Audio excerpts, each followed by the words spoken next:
Associates Malcolm Griffiths, Raymond Nightingale and Steve Nash. And we are technical and commercial trainees with British Telecom. We are assigned to produce a report and presentation on the subject of renters payphones. Payphones is a separate branch of BT incorporating many different departments which are necessary for the smooth day-to-day running of the payphone service. These include the duties of workshop, control, private payphone development, installation, maintenance, billing, advertising and sales. To explain how each individual group interacts with each other, we are now going to perform a small role play. Now let me introduce you to Mr. Smith. Mr. Smith owns a pub in the south east of London and requires a payphone for his customers' use. He spots the BT advert possible for them to stream with that. A payphone, just what your customer needs. The R100 lasts for 3 phone payphones. That's just what I need for my pub. Steve will now give a brief explanation of the role of the advertising group. The advertising and publicity group are responsible for letting the customers know about BT's new and existing products. They do this in many different ways, such as television, newspapers, magazines and leaflets.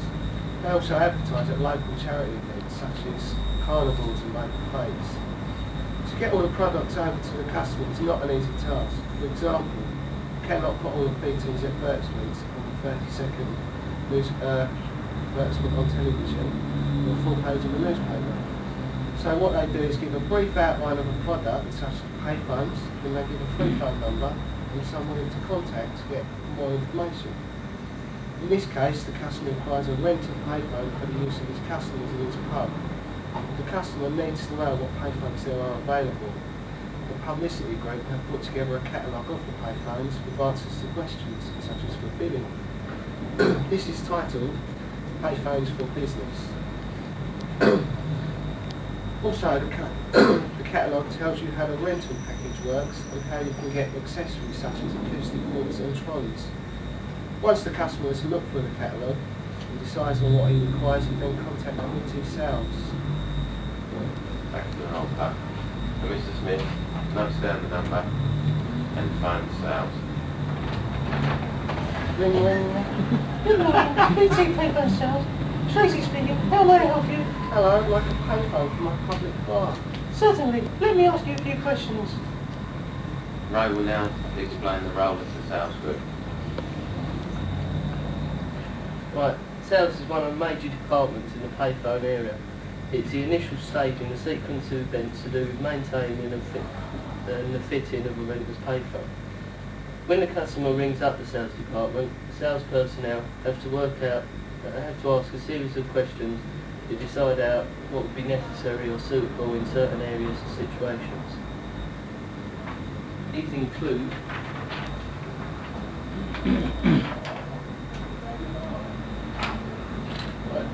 security. Is the payphone likely to be subjected to continual vandalism or attempted theft? Operator access. Will the users of the payphone need to be connected to the operator at all, or for any reason? National or international calls. Will these be necessary? Cash box. How big does the cash box need to be and how often can you empty it? And lastly, the location. Do you have any particular location, i.e. whether it has to be on a tabletop or wall mounted? Right, when the sales personnel have narrowed down the choices of a payphone that would be suitable, he or she then tells the customer the renting fees and connection charges and lets the customer decide. If the customer decides to go ahead with the sale, the customer order form is made out and the customer receives a copy of it.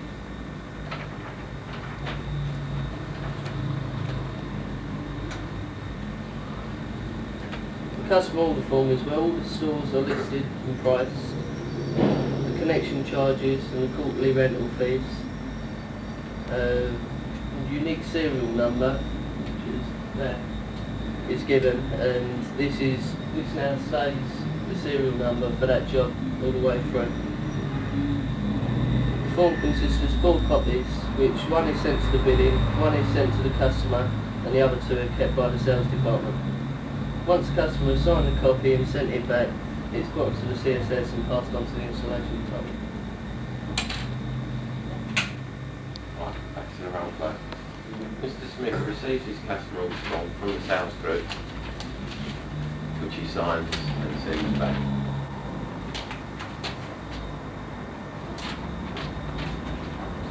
Sales initiate the order and pass it on to the installation group.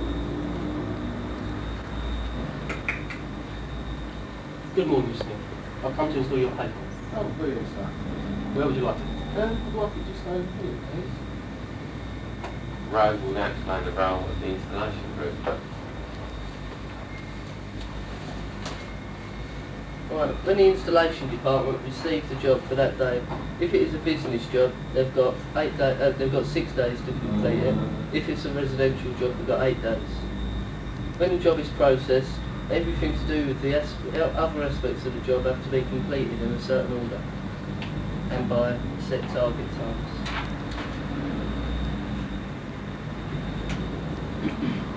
First of all, pair allocation needs to be completed. A spare or suitable pair is allocated on the MDF and the exchange. Then the directory is supplied to the customer. Pair provers, the line is then proved from the exchange all the way to the distribution point at the customer's premises. The exchange then do any necessary work in the exchange. The OMC is provided on the OMC by the engineers. The jumpers then run on the exchange. The stores for the job are provided usually in a kit consisting of a payphone and a socket, and then the payphone is taken around to the customer's premises and connected. It should then be in full working order. Well, due to the fact that the new 10p piece is being introduced early next year, payphones such as the Money Box and the Money Mate and the Payphone 100, which always use 10p pieces, are now obsolete, so the new Payphone 190 is introduced.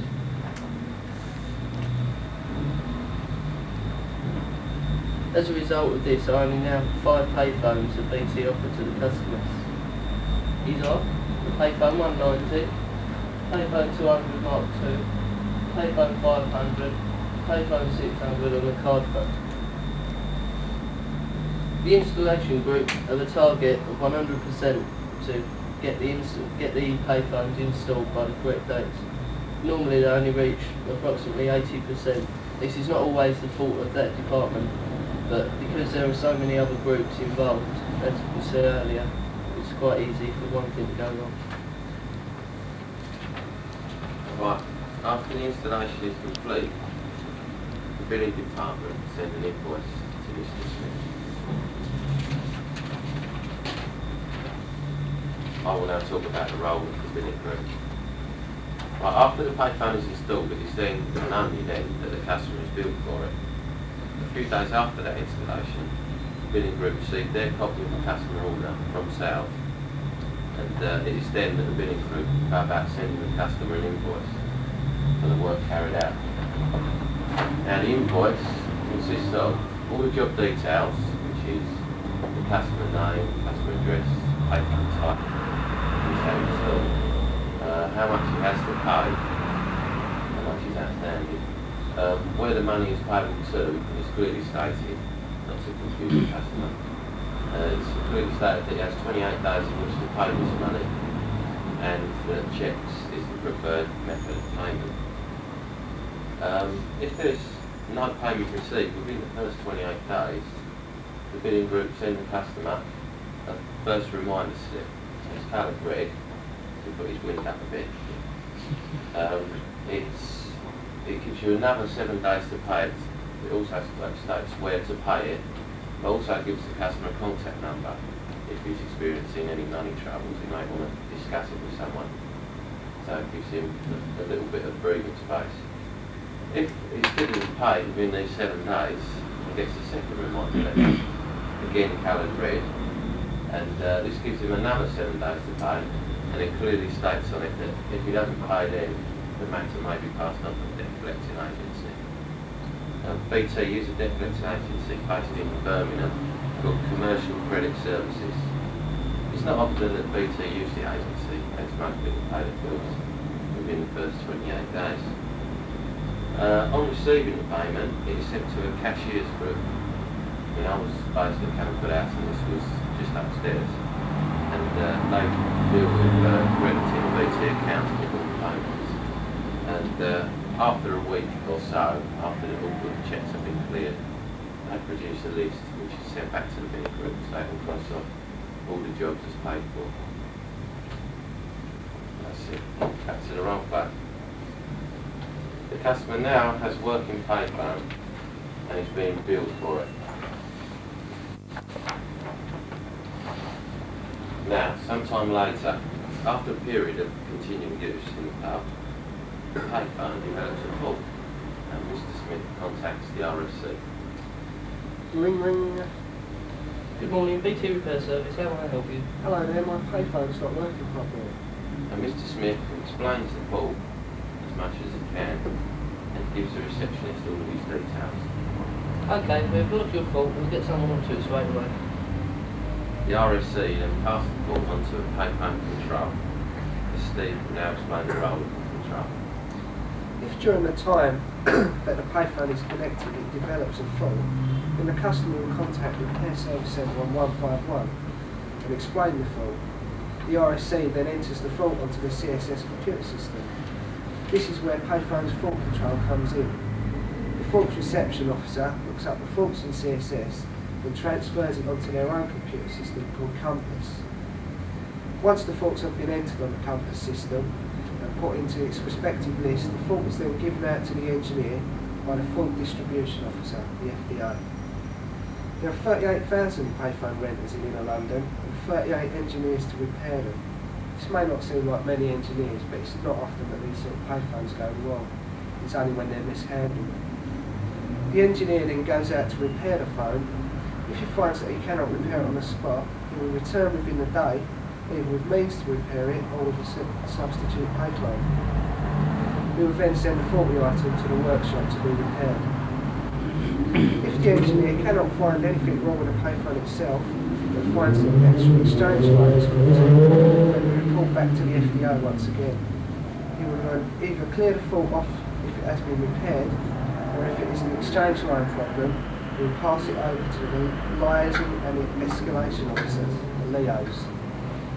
This officer is responsible for contacting the relevant departments, such as the UG or exchange maintenance, to get the fault cleared. If necessary, the LEOs will escalate the problem to a level 1 or even higher to the level 2 manager to ensure that the fault is properly dealt with. It is only after this point that the fault can be cleared off the Compass computer system. Right, the maintenance engineer receives his work from the control and pays a visit to Mr. Smith.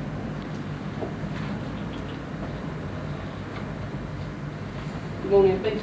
Can we fix your paper? Oh, brilliant. Who is it? What seems to be the problem? Does it work? Right, I will now talk about the role of the maintenance group. The maintenance engineer receives his work from the control via telephone and receives two basic details: the customer address and the clear time which he has to clear the job. There's two clear times that he can clear the fault by. It's 5 hours from the reported time for business customers and 9 hours of the reported time for residential customers. As he has no information about the fault, only what Mr. Smith has given him, he's not an expert, many payphones have their own testing facilities to tell the engineer exactly where the fault is and maybe what the fault may be. This is obtained on the popular payphone 500 and 600 by pressing the follow on call button and keying 15. On the display will be a number, and then when decoded it will give the engineer an idea of where the fault may be. As you can see, a 1 is a RAM failure, which means the payphone needs reprogramming. 2, coins missed by sensor 5, which is the sensor that recognises a coin going into the cash box. Runway coin jam, a blockage at sensor 5, a validator failure. The validator is the thing that works out which coin is which. That doesn't distinguishes between like a 10 and a 50p coin. Cash container not in means it could be stolen.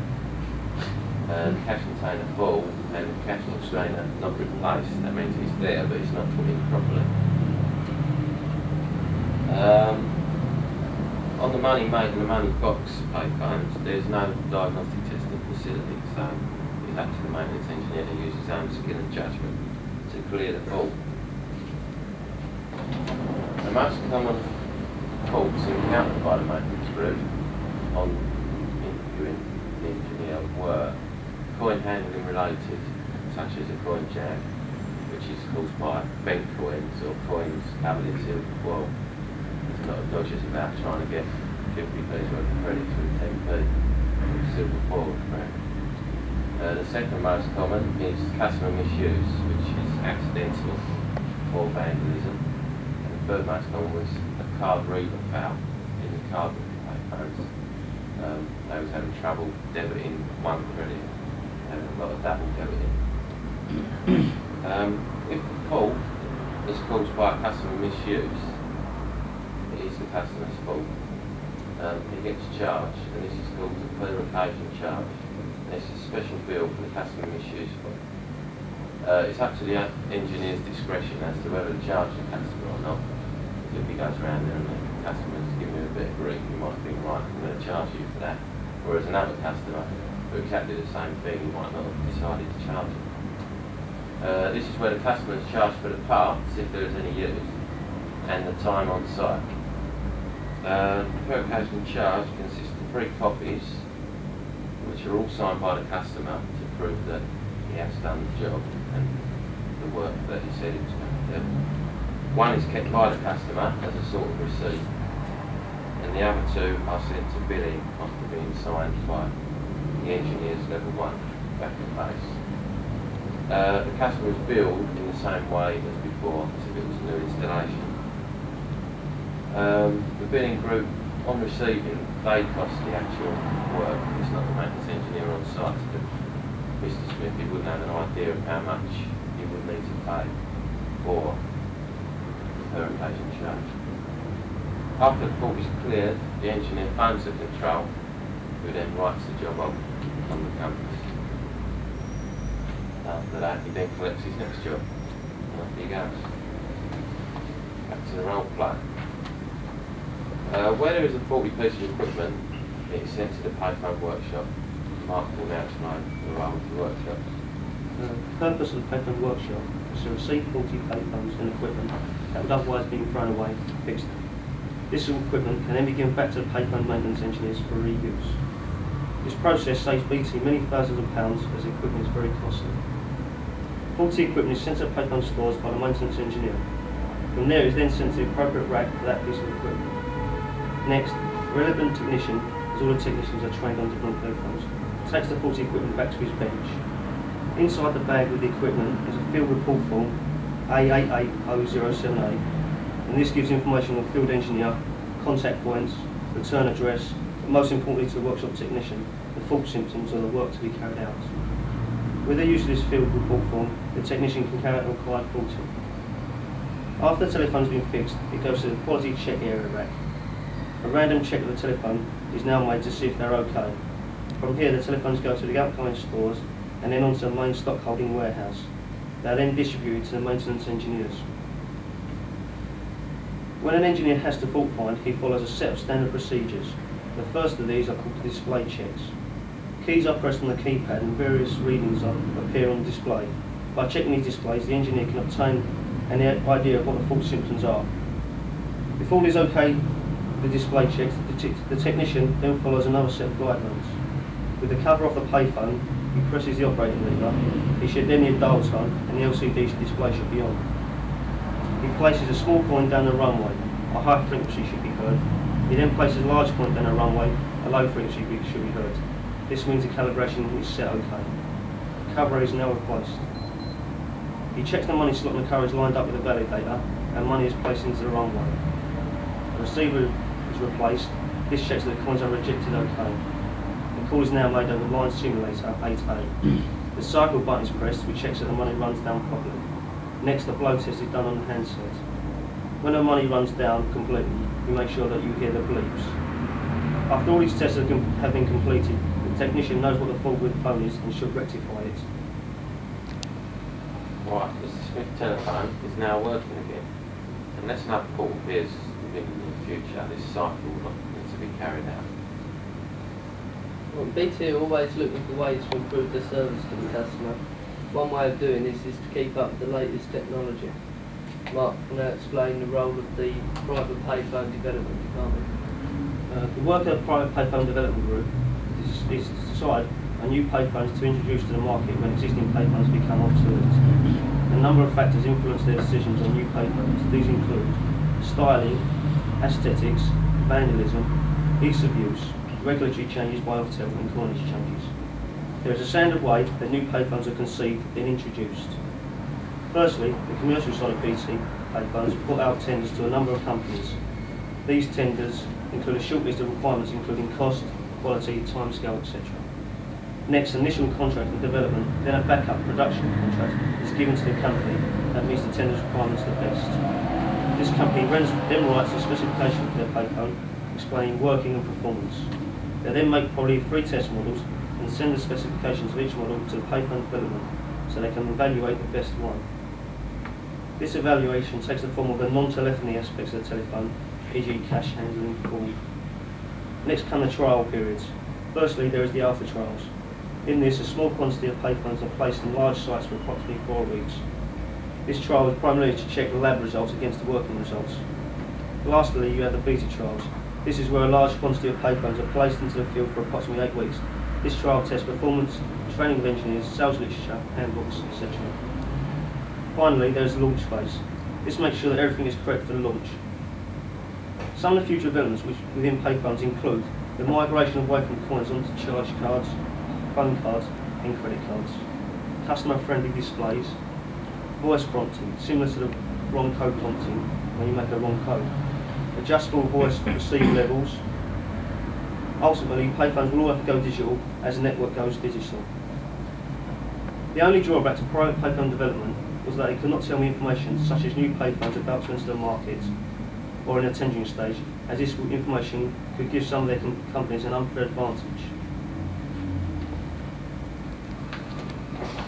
To conclude, To recap, the sequence of events concerning the ordering of a payphone starts with a customer seeing an advert. He then contacts the customer sales department and she asks him a few questions concerning which type of payphone he requires. She then sends him a customer order form. Sales now initiate the installation by passing it over to the installation department. The installation of the phone is now done by the installation department. And lastly, the customer is billed. The installation of the phone is now complete. If for any reason a fault develops on the phone, the customer reports this to the ROC on 151. They diagnose the fault and pass it on to control. They then send out a maintenance engineer. If the faulty fault was a faulty piece of equipment, it gets sent to a workshop for fixing, and then this piece of equipment is then passed on to stores to be reused by the maintenance engineers. The fault is now cleared. We now hope you have a basic understanding of how a payphone customer obtains a payphone and the procedures that are involved in the maintaining of a payphone by BT. And also the plans by BT for payphones in the future to keep us in the forefront of payphone business. If you have any questions, you must ask them.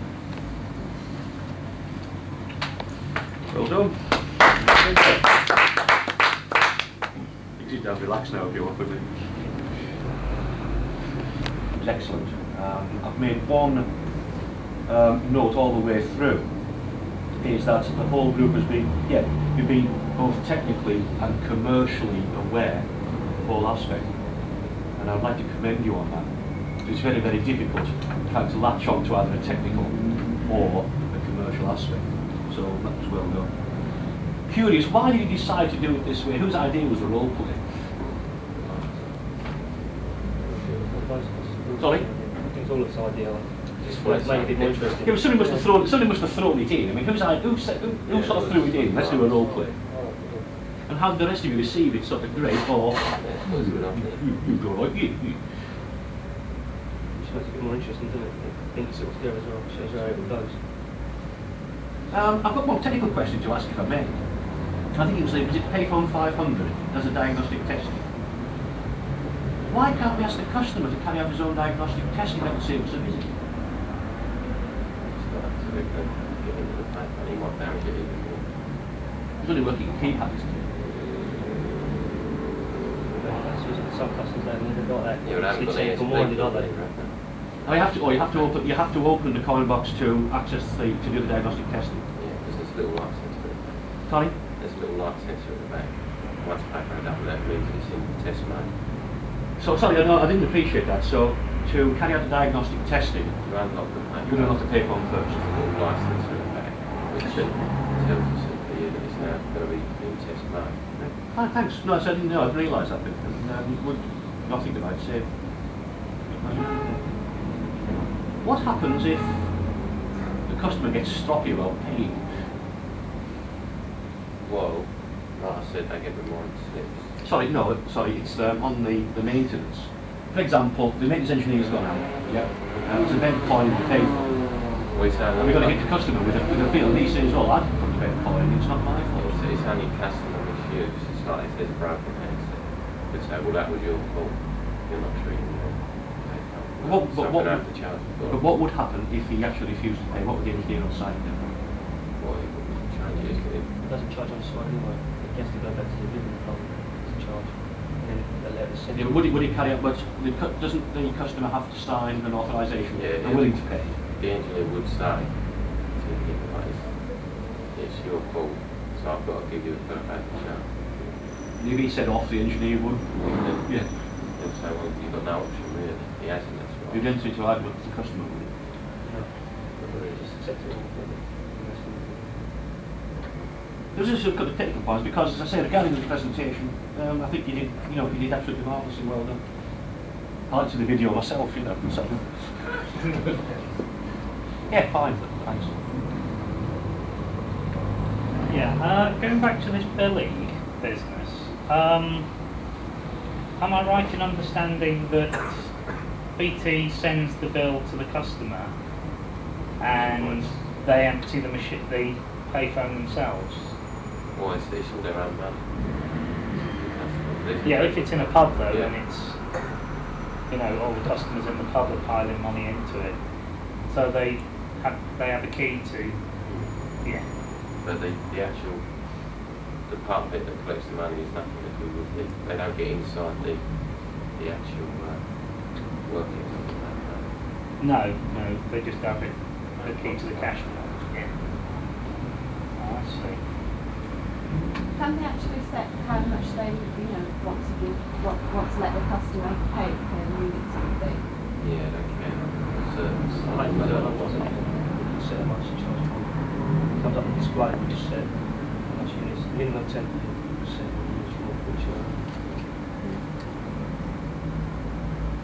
What happens if on the maintenance side, you said for business it was 5 hours and for residential 9? What happens if they don't actually clear it in that time? And the customer claim compensation? There probably is a compensation to them. But there wasn't, the engineer was out of it on a verify. Because he was doing the right questions. Does the engineer then carry a payphone around in his van with him at all times? He's got stores, a van stock on his van. And if you have to change any piece of equipment, you'll fill in.